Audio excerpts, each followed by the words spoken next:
Since the International Sports Centre was built in the late 1960s, few would argue that it's ever realised its full potential as being one of the state's top sporting venues. The Newcastle Rugby League thinks it can make it just that, if given the appropriate lease.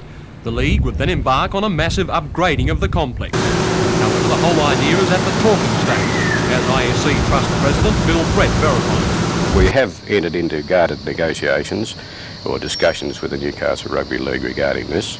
And naturally the Minister has got to put his signature on any document like that. In our discussions so far with the League, we've pointed out that other sporting bodies use the International Sports Centre, and they have guaranteed that they can understand the situation as far as the International Sports Centre is concerned, and as I said, they've guaranteed that those sporting bodies would still be given consideration on any bookings. I think if the leasing of the main oval and the registered clubs comes to fruition, I think you'll gradually see the blossoming of the International Sports Centre as a whole be made into a complex which is very worthy of Newcastle and New South Wales. If the Newcastle Rugby League are successful in being granted the lease of the ISC, would it mean transferring the present league headquarters from National Park Street to the ISC? Not necessarily. There's no intention by the Board of Directors to alter the concept of the Newcastle Leagues Club. It's a very popular club and a very successful club. There's no thought in our mind at this stage to do anything like that at all.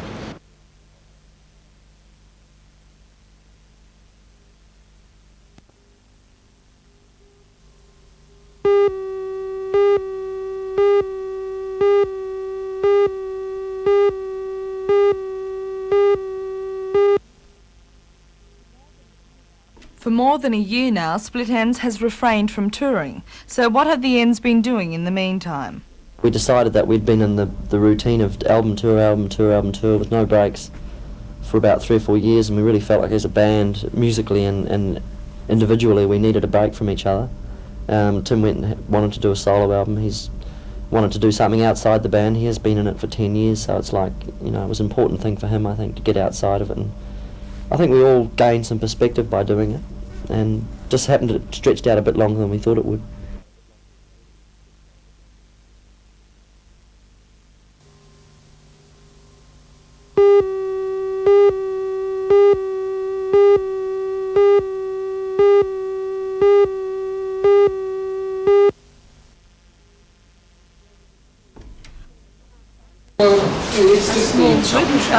If they're really bad, at the office of the Unemployed People's Union in Hunter Street. They are angry about the moves to ban them and are anxious to preserve their rights to entertain city shoppers. Some businesses have complained to the council about buskers blocking their window displays and offending customers. The buskers, however, are adamant that they are not offensive. They believe they are being used as scapegoats by shops feeling the pinch in a depressed economic climate. And they say the threats to have them removed are not new. There's been this sort of pressure for about 3 years. That's a lot of the reason why there isn't a lot of performance in Newcastle. Do you think the public supports the buskers? I'm sure they do. I feel that the public often come up to you personally and tell you how much they enjoy you, especially the older people that don't really get to see live music very often.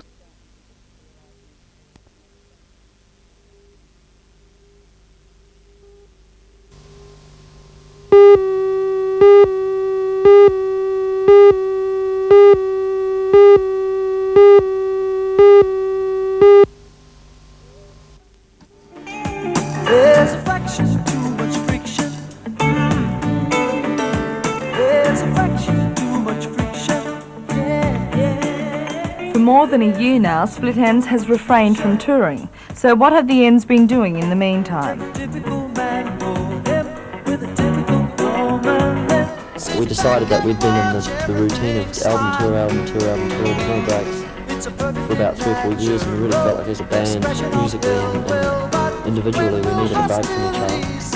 Tim wanted to do a solo album. He wanted to do something outside the band. He's been in it for 10 years, so it's like, it was an important thing for him, I think, to get outside of it. I think we all gained some perspective by doing it.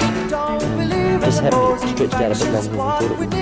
Has there been a change in the musical direction in this album? I think definitely there is in every Split Enz album. I think that this album is probably more so than most. There's a real diversification of styles on the album, but I think it's almost like a transitional thing because we came back together just before we recorded the album after such a long break, and so we almost had to rediscover what we were as a band. And during the course of the album, we did that. We sort of reconstructed ourselves, and we're still doing it now. We've got a new lineup, a new drummer since the album, and that's changed us again. I think it's much more powerful. It's great. There's a fraction too much friction, yeah. Men and women need each other. Should be.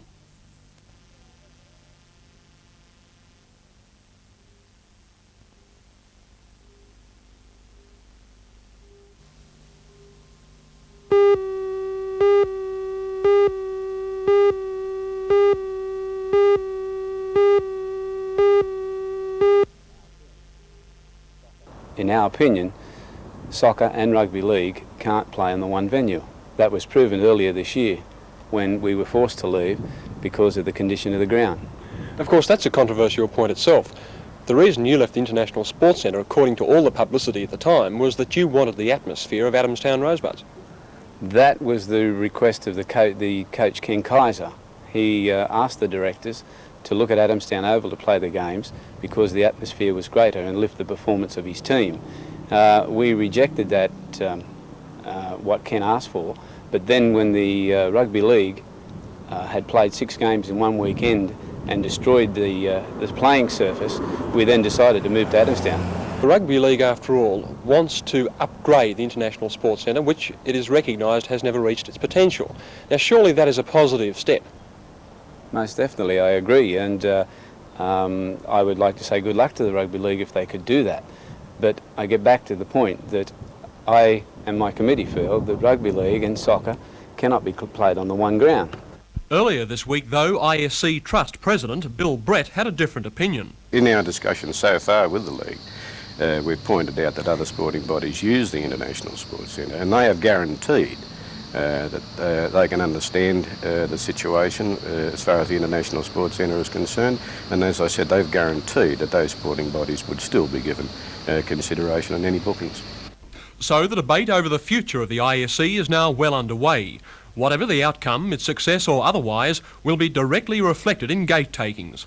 All football codes live or die on that score. The question is, can rugby league and soccer live together at the ISC? Or would they somehow just as prefer to part good friends?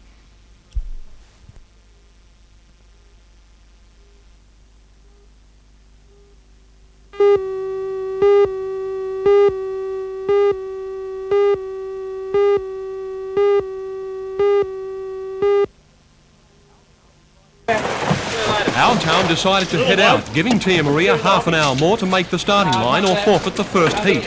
Just as our town left, the missing Tia Maria crewman turned up with the rest of the boat, and the Sydney boys hurriedly began rigging up. At last, there'd be a race.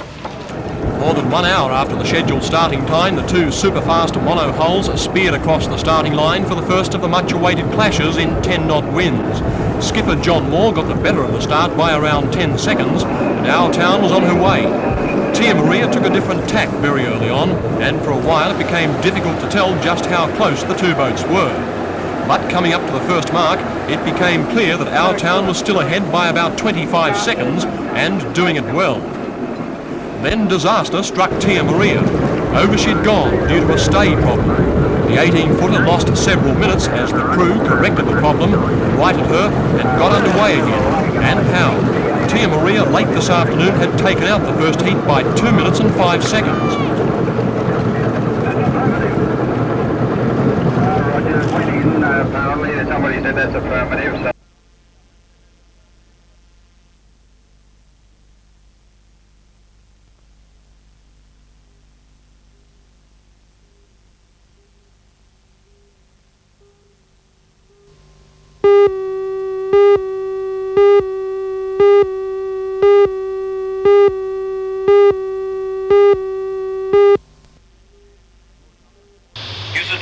This morning, Constable Tamplin was at Elabana School's annual speech day to hand out a Cycle Safety Award sponsored by the National Safety Council.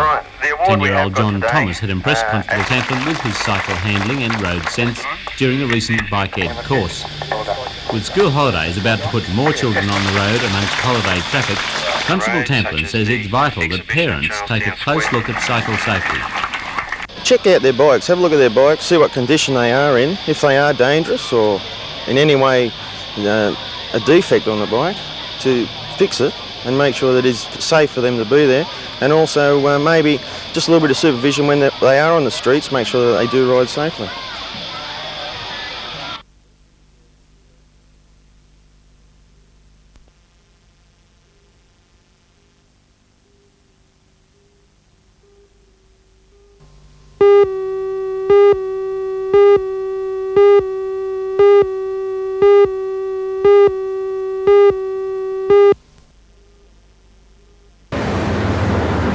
It's 8 o'clock in the morning and the peak hour traffic is rolling through the busy crossroads at Glendale. All appears to be in order. But wait, up on the roof, has Lady Godiva returned to haunt us, or has this pretty cowgirl just lost her way? No, it's all in the name of good fun. Julie Irwin took up Radio 2KO's 60-minute challenge this morning and sat out 1 hour on this well-known crossroads landmark. And she attracted plenty of attention, with cars bipping their horns and truckies chatting excitedly on their CBs as they roll by. But Julie's no stranger to publicity. That's her job for the Hilltop Plaza shopping centre. And how long have you had this love of horses? For the past hour. Do your friends know you're doing this today? No. Do you think they'll get a bit of a shock when they find out? I'd say so. Very much. They'll probably laugh. 2KO has promised 2 more 60-minute challenges this week as part of a novel publicity campaign. But after 1 hour riding bareback on a mount going nowhere, Julie seemed pleased to collect her $100 award for taking up the dare. And she'll be Remains to be seen if she ends up putting her money on another The horse. Shortland County Council is moving after 44 years in this county.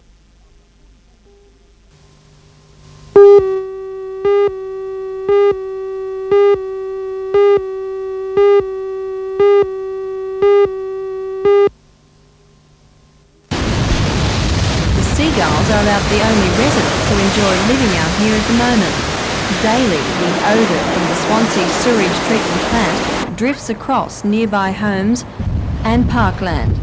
Months ago, the residents were told that the Hunter District Water Board would come up with a solution. A member of the Swansea Environmental Action Group, Mr Roy Buchanan, says time has lapsed without any word from the Water Board. Renewed complaints about the open treatment plant, which discharges into the ocean at Reed's Mistake, came about yesterday when sewage pollution from the outfall spread over a large area. It would be as bad as it has been in the past 8 years.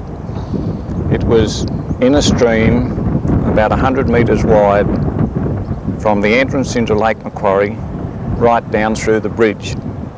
It was dispersing on the beach at Salts Bay and then travelling across the stream with the current and back through under the bridge into the lake proper. Mr Buchanan says the problem is worse than Burwood Beach in many ways because the treatment plant is so close to residents and a picnic area which no one can use. Well, I think we've been very patient. And when I say we, I say the people of Newcastle, because it is one of the best recreational areas for families that is in the Newcastle area. And it's a shame that we have to put up with such pollution.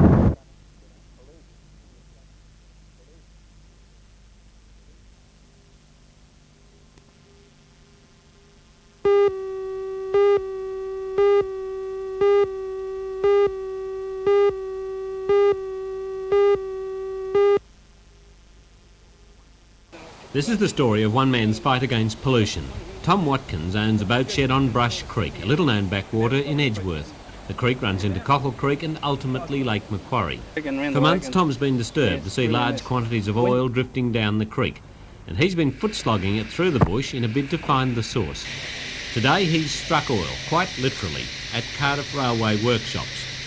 Tom had with him an inspector from the State Pollution Control Commission, who then talked to the management. This afternoon, the workshop's manager, Ron Preston, admitted he was unaware of what was going on until Tom pointed it out.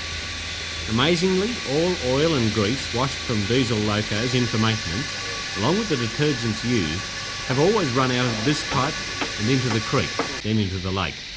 The Pollution Control Commission knew what was going on but permitted it because a wastewater treatment plant has been on the drawing board for the past 10 years.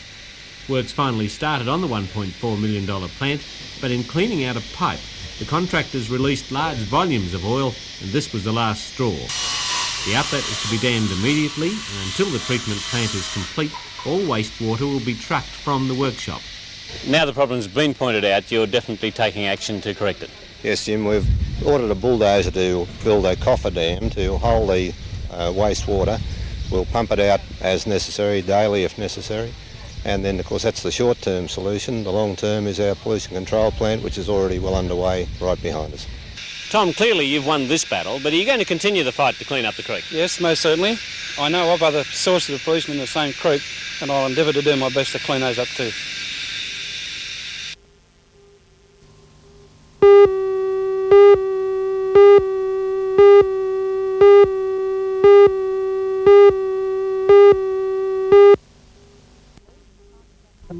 Alderman Parker's accusations concern two developments at Wallsend, both of which have been deferred because of the latest controversy. They are the rezoning of this site to allow for a major commercial development and the sale of council-owned land along Sandgate Road, Wallsend, to the Wallsend Soccer Club.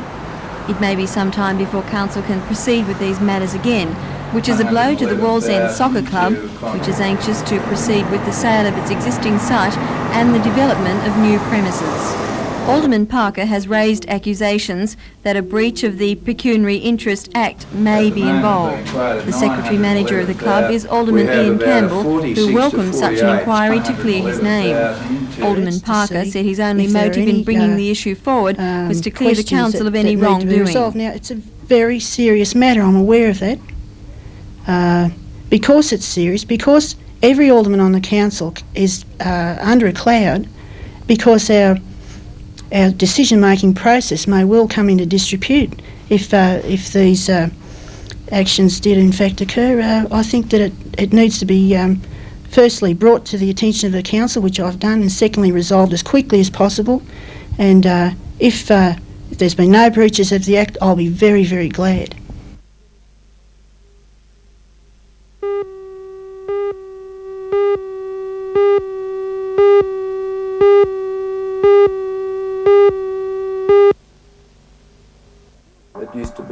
A bilby is a small bandicoot which once roamed freely throughout inland Australia.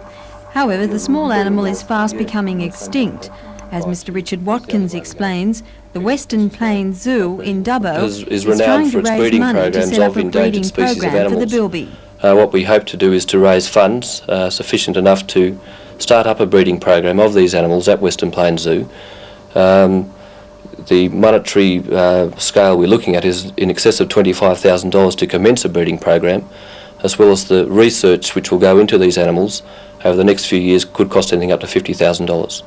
Well, do you find that the public is meeting the call of the bandicoot? Do you find that they want to save the bilby? From most people. They do, apart from it being an attractive little animal. The bilby is gaining popularity. They do, apart from it being an attractive little animal. It has caused no problems in the past. Used to exist happily alongside all the other native flora and fauna, and the pressures of man since his settlement of Australia for the past 200 years has led to this animal moving out.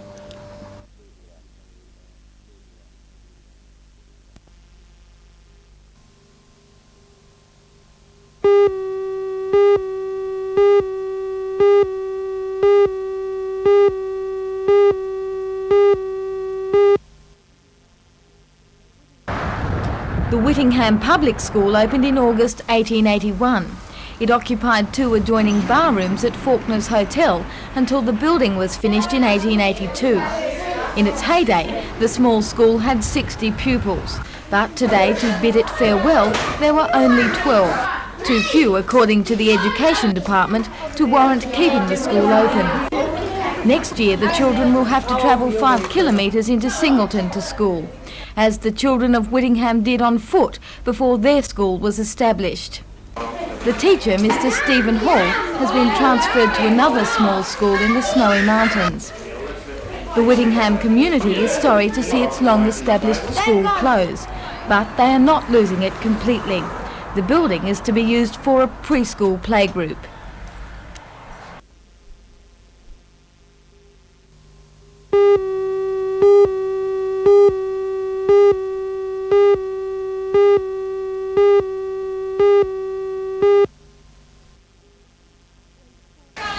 When school resumes next year, there will be 2,250 fewer primary and infant pupils in the Hunter region. That falling enrolment will displace 88 teachers. Some have been transferred to other permanent positions, but many are to be made mobile and will be used to fill temporary vacancies. In effect, in the Hunter alone, 88 jobs will be lost, something the Teachers' Federation is anxious to prevent. The Federation's executive is meeting with Premier Rand tomorrow in an effort to resolve the issue. In the meantime, the outlook is bleak for graduate teachers from the Newcastle College of Advanced Education. Dr Alan Taylor, the head of the college's teacher education school, explains their options. And there are three markets. There's the private sector, in which there will be some opportunities for our graduates. There's the public sector, in which there'll be no direct opportunities for permanent appointment in 1984, but there will still be the casual market. The actual situation in the casual market for primary teachers is unclear at this stage, in that we're certainly aware of a decline of need for primary teachers by the fact of falling enrolments in the primary system. Do you think there's any point educating these teachers and having teachers graduating each year when there isn't the jobs for them? Well, in fact, the college has rationalised over a number of years and we've reduced our primary intake so that the actual numbers of primary teachers entering